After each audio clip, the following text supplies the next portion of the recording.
Joseph Irungu, also known as Jowie, became the center of a high-profile legal case following his arrest and subsequent trial in connection with the murder of Monica Kimani. Irungu was accused of being involved in Kimani's death, which occurred in her home. The case garnered significant media attention due to Irungu's prior relationship with a well-known television journalist, Jackie Maribe, who was also arrested and charged in connection with the murder. Throughout the trial, Irungu maintained his innocence, claiming that he had no knowledge of or involvement in Kimani's murder. The prosecution presented evidence alleging that Irungu was seen at Kimani's residence on the day of her death, and witnesses testified to his presence in the vicinity during the time of the crime. Additionally, there were claims that Irungu attempted to dispose of evidence by burning clothing at Maribe's residence. Welcome back to Crime in Prison. Today we're looking at the story of Monica Kimani was very pathetic. Her demise raised questions about the reliability of witness testimony and the handling of forensic evidence and the role of media sensationalism in high-profile trials. By the way, Crime in Prison is a collection of narratives that delve into the world of crime, punishment, and redemption. From tales of daring crimes to accounts of life behind bars, these stories provide a glimpse into the darker aspects of human behavior and the consequences that follow. The best way to support me is by subscribing to the channel, so if you want to see more stories like this, please hit subscribe. Now let's get right down to it. Joseph Irungu, known to his family, community, and church as a sociable, committed Christian, and harmless individual, who was regarded with admiration and respect in the close-knit neighborhood of Jowie State, Nakuru County. About 33 years ago, in the serene surroundings of Jowie State, Julius Irungu and his wife, Anastasia Thama, welcomed a precious addition to their family, a lively baby boy they named Joseph Kiria Irungu. Born into a Christian household, young Irungu was immersed in a nurturing environment guided by Christian principles from the very start. His parents instilled in him the importance of faith, morality, and community, laying the foundation for his upbringing. From early on, Joseph was actively engaged in church activities, a testament to his family's commitment to their Christian beliefs. Whether attending Sunday services, participating in youth groups, or volunteering for community outreach programs, he embraced these opportunities to deepen his spiritual connection and foster a sense of camaraderie with fellow believers. Throughout his formative years, Joseph's upbringing in a Christian family and active involvement in church life played a pivotal role in shaping his character. The values of compassion, integrity, and service ingrained in him during his youth became guiding principles as he navigated through life's challenges and triumphs. To his family, Joseph was more than just a son, brother, or relative. He was a source of pride and joy. His loving nature and strong moral compass earned him admiration from his loved ones, who looked up to him as a role model and source of inspiration. He completed his secondary school in 2010 and joined the Technical University of Kenya (TK) in 2011. At the time it was called Kenya Polytechnic. He graduated with a diploma in food production later that year. Upon completing his studies, Joseph moved to Dubai in UAE, where he trained in tactical military at Dubai Police Academy. He was trained by the Ogara Group, an international security firm, and acquired a license to offer private security. At the time of his arrest, Joseph Kiria Irungu, commonly known as Jowie, was reportedly working in the security sector in Kenya. His role primarily involved providing security services, often for politicians.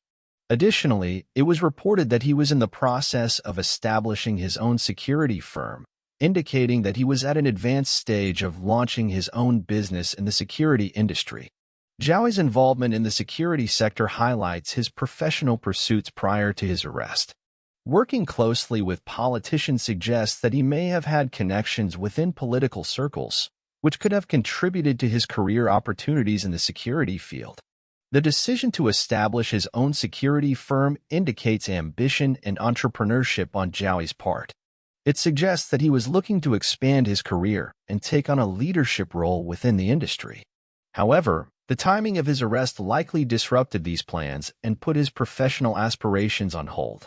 Despite the challenges he faced, Jowie's background in security and his entrepreneurial spirit are noteworthy aspects of his life prior to his arrest. These details provide insight into his career trajectory and the circumstances surrounding his arrest.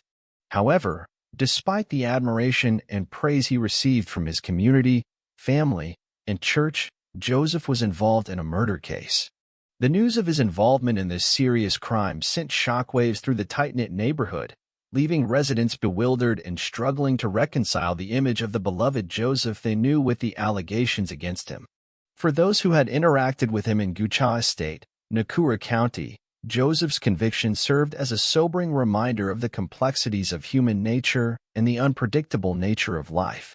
It was a stark contrast to the image of the sociable, committed Christian, and harmless individual they had come to know and respect, leaving many grappling with a sense of disbelief and sorrow. Monica Kimani was the firstborn and the driver behind the family business in South Sudan, where she was the managing director of the company. She was hardworking. On September 19, 2018, she was dropped by a taxi at 7:30 p.m. at her residence in Lemuria Gardens in Kilimani, Nairobi. She then left to collect a delivery at the gate. After that, a neighbor identified as Owen came to her house to deliver South Sudanese car she had given him earlier. Another neighbor, a Lebanese national, joined the two at the apartment. The three neighbors were later joined by a fourth visitor, a man dressed in a pair of jeans, a gray hoodie, a cap, and a white robe. This man had registered at the gate as Dominic, was later identified as Joseph Irungu. Monica's brother George Kimani tried to reach her on phone severally that night, but he couldn't. So, in the morning of September 20th, he went to her apartment to make a welfare check on her. When he visited Monica's apartment to ascertain her safety after he failed to reach her, he found her lifeless body in a bathtub filled with water. The tap was still running at this time. It was discovered that her throat had been slit from ear to ear by an unknown assailant with her hands tied behind her. The evidence of the doctor who conducted the post-mortem report indicated that the person who perpetrated this offense cut the throat of the deceased from ear to ear. The perpetrator was not an amateur but must have had some training. Investigation revealed that after the offense was committed, the deceased was put in the bathtub and the shower tap was opened to wash the red liquid off her. Joseph became a suspect in her demise. He was among the men who visited her apartment that night she returned from South Sudan. He was also positively identified by 3 witnesses as the last person walking out of her apartment that night. In addition, he was confirmed that he burnt the cloth he wore that day. Police arrested Joseph immediately. Another suspect arrested was Brian Cass, who was Joseph's girlfriend's neighbor. He later helped the police to discover how Joseph had destroyed evidence by burning clothes in his girlfriend's compound. Although Brian was Joseph's friend, he became the witness to the prosecutors. What happened was Joseph had lied during interrogation that the injury he sustained at one point was as a result of a bullet fired at him by an unknown gunman. But upon further interrogation, he confessed in the court that the actual owner of the gun was his friend Brian. He said he had had an argument with his girlfriend Maribe because he was drunk one night. They continued to argue in her residence where he stayed, and he forgot he had his firearm in his jacket. As he tried to empty his pocket, his firearm, which was not supposed to be loaded with bullet, went off, and it hit his left arm. However, he couldn't explain to the police how he sustained the bullet wound because the gun belonged to Brian, and Brian did not obtain the gun legally. He didn't want to implicate him, and so Brian made up the story that he was shot at by an unknown gunman. Brian Cass, who was a neighbor to Maribe, was also arrested in connection with a gun Ira allegedly used to shoot himself. KS was later freed and turned into a prosecution witness and assisted police to reconstruct the events of the night Monica was killed. He also helped police discover how evidence was allegedly destroyed by the principal suspect in the murder. Monica's brother also contracted what the first Joseph said, that he didn't know the Monica before her demise. But in actual fact, the witness to the prosecutor, George Kimani, suggested that the accused and the deceased were classmates at Kenya Polytechnic. They studied hotel and beverage management together. This means they were likely familiar with each other from their time at school. George Kimani also mentioned an incident on August 31, 2018, when he was with the first accused person at the deceased's apartment in Lemuria Gardens. This is where the deceased lived. This contradicts what the first accused person said about not knowing the deceased before she died. The date of this encounter, August 31st, 2018, is important because it happened before the supposed date of the deceased's death, which is September 19th. So, it seems there was some interaction between the accused and the deceased before her death, even though the first accused person denies it. This evidence raises questions about the relationship between the accused and the deceased and what might have happened leading up to the deceased's death. Jackie Maribe, the second suspect in Monica Kimani's murder, was arrested on September 29, 2018 after a long day of questioning at the DCI headquarters on Camber Road. Police also recovered a partially burnt white robe, a t-shirt, cap, and other clothing in her compound. Incidentally, it was Maribe who read the news announcing the murder of Monica Kimani during the lunchtime bulletin on Citizen TV on September 20th. The hunt for more suspects.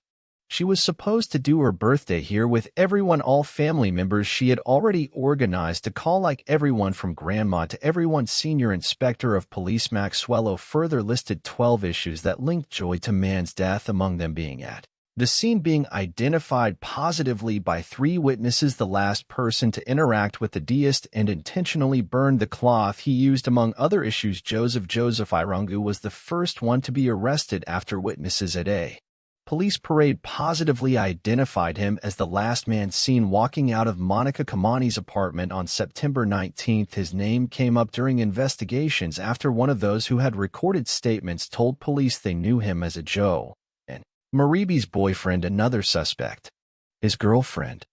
The Citizen TV anchor was charged with murder alongside her then-fiancé Joseph Irungu following the killing of businesswoman Monica Kimani. So in the meantime, the accused person to be remanded in custody and be produced in court. The reporter has put up a spirited battle to regain her freedom in her latest affidavit filed in court. Maribe says, and I quote, "In the midst of swirling accusations and a trial marked by sensational claims, Jackie Maribe stands firm in her defense, vehemently denying any involvement in the tragic murder of Monica Kimani." Her words, etched with conviction, echo through the courtroom, seeking to untangle the web of speculation woven around her. She begins by acknowledging her relationship with the accused, Joseph Irungu, emphasizing its personal nature. Yes, they were lovers. Yes, he resided in her home. And yes, she permitted him to use her motor vehicle. But these, she asserts, are the only threads that bind her to this convoluted narrative. With a tone of incredulity, she highlights the stark absence of tangible evidence linking her to the crime. No witnesses, no forensic material, nothing but the tenuous threads of association. She refuses to allow the prosecution to exploit her past relationship as a pretext for her incarceration. As a prominent figure in the media, she takes a decisive stance against the prosecution's attempts to besmirch her reputation. In her eyes, this is not just about her own innocence, but also about the integrity of the legal process itself. She adamantly declares that she will not be made a scapegoat in a case she asserts she has no part in. The narrative takes a chilling turn as the prosecution paints a picture of Joseph Irungu's alleged actions post-murder, claiming he incinerated evidence on Maribe's property. Yet, Maribe staunchly refutes these claims, asserting her absence during any such activity. She vehemently denies any knowledge or involvement in any destruction of evidence. In a final, resolute statement, Maribe reaffirms her innocence. Her words are not just a plea for her freedom, but a resounding assertion of her truth amidst a storm of allegations and conjectures. With unwavering determination, she faces the courtroom, prepared to fight for her vindication, holding steadfast to the belief that justice will prevail. The place where the police claim the clothes were burned is not on Jackie Maribe's property. This is important to note. Justice James Wakiaga, who is overseeing the case, has cautioned the media against publishing stories that could influence the trial unfairly. He believes in impartial justice, but he becomes upset when outside factors impact a case before it's heard. In the midst of this, Jackie Maribe, a senior reporter for Citizen TV, accuses the investigators of using underhanded tactics to try to get information from her while she was held at Jijirai police station. She alleges that the police planted a man named Kenneth Omondi as a spy among the other detainees. Omondi, who was already facing drug trafficking charges, allegedly tried to pressure her into divulging information. These allegations raise serious concerns about the conduct of the police and the fairness of the investigation. Maribe's claim suggests that there may have been attempts to coerce information from her, which could compromise the integrity of the case. The involvement of someone facing unrelated criminal charges adds another layer of complexity to an already contentious situation. According to the conclusion of the 5-page report, DNA profile generated from a pillow and a rear seat matched the DNA profile generated from the buccal swab of Jowie. The first accused person stole the ID of Dominic Becerra 2 days before the commission of the offense, armed himself with a gun, carried a kanzu, put it over his clothes, went to Lemuria Gardens, disguised his identity, gained access to the apartment of the deceased, murdered the deceased, left the deceased's house, changed his clothes, and eventually went home and burnt the clothes which he wore during the commission of the offense. It is the finding of this court that all this evidence taken cumulatively leads to a strong conclusion that the first accused person murdered the deceased, ruled Justice Nzioka. After being released on bail with a bond set at KSH 2 million, Joseph Kuria Irungu, also known as Jowie, surprised many by starting to make gospel music. Even though he was going through a tough time with his legal case, Jowie decided to express himself through uplifting gospel songs. With his newfound freedom, Jowie put a lot of effort into making music that connected with people. His songs were full of messages about finding redemption, having faith, and holding on to hope. People who were looking for comfort and inspiration found his music touching. Some of Jowie's gospel songs became popular quickly in the music industry and among fans. Through his music, Jowie shared his own journey of faith and determination, hoping to help others who were facing tough times like he was. Despite the challenges he was going through, Jowie's decision to make gospel music showed his strength and his desire to find meaning in difficult situations. His music was a way for him to share his faith and show how it helped him get through tough times. Meanwhile, Monica Kimani was buried at her family's house. Friends, family, and neighbors gathered to say their final goodbyes and offer condolences. Though her life ended tragically, her memory lives on in the hearts of those who knew her. The burial was a solemn occasion, providing closure for her loved ones as they laid her to rest in the place she called home. Her family said they had forgiven her assailants but wanted justice for her. Joseph released a number of gospel hits when he was released on a KSH .2 million bail after an initial 18-month tenure in prison. During the delivery of the verdict at the Milimani Law Courts in Nairobi on Wednesday, High Court Judge Grace Nzioka outlined Irungu's submissions to the court, where the 33-year-old said he's aware nothing he would say would relieve Ms. Kimani's family of their pain. He says he expresses his sadness that such a tragic loss of life on extreme circumstances bordering on absolute madness beyond understanding even for him, the judge said, adding that it was also Irungu's prayer that the family of the deceased will find peace and that her soul rests in peace. For a young man committed to church and his family, questions abound on what could have pushed him to commit the crime. Following the verdict, Joseph Irungu's mother maintained her unwavering belief in her son's innocence. Speaking shortly after the judgment, she expressed her conviction that Joseph did not commit the alleged offense and would ultimately be vindicated. "I firmly believe my son is innocent. He has not committed any wrongdoing or taken anyone's life. I trust in a merciful God who will see him through and bring him out of prison," she affirmed. Drawing parallels from the biblical narrative of Joseph, she likened her son's situation to that of the biblical figure who faced adversity but ultimately found deliverance. She expressed her faith that, like Joseph, her son would receive divine intervention and be released from his predicament.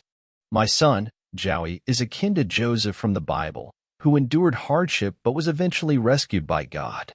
I have faith that he will be set free.